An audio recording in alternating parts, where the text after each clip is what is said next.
mga be! Ayan, at karats. Ito sinasabi ko sa inyo ngayon pa lamang. Ngayon pa lamang mga be.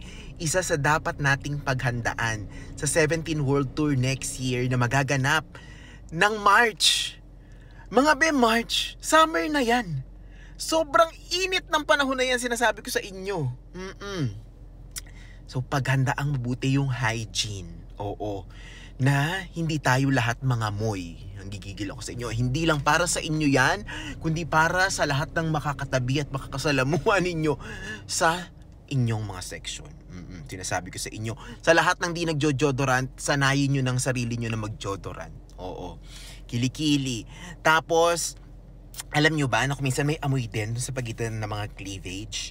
Both sa lalaki and babae, So, lagyan nyo rin ng deodorant yun. Oo. Tapos maligo ng mabuti sa araw ng concert.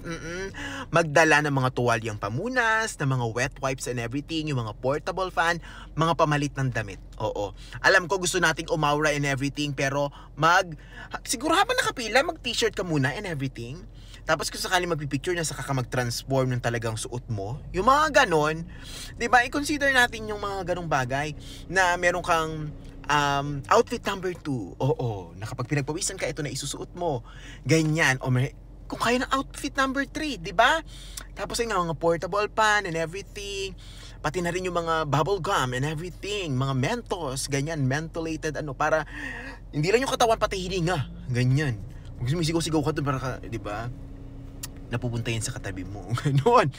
Diba, grabe yung mga dapat i-consider natin for this concert. Kasi dahil nga sa panahon, mga be. And I'm telling this, diba, for everyone. Hindi lang para sa akin din, diba? Baka reminder ko rin pala to sa sarili ko. So, this is for everyone na a-attend ng concert. And good luck sa atin sa ticketing, okay? Gusto lang naman nating mag-enjoy. Hindi mga moy. Charot!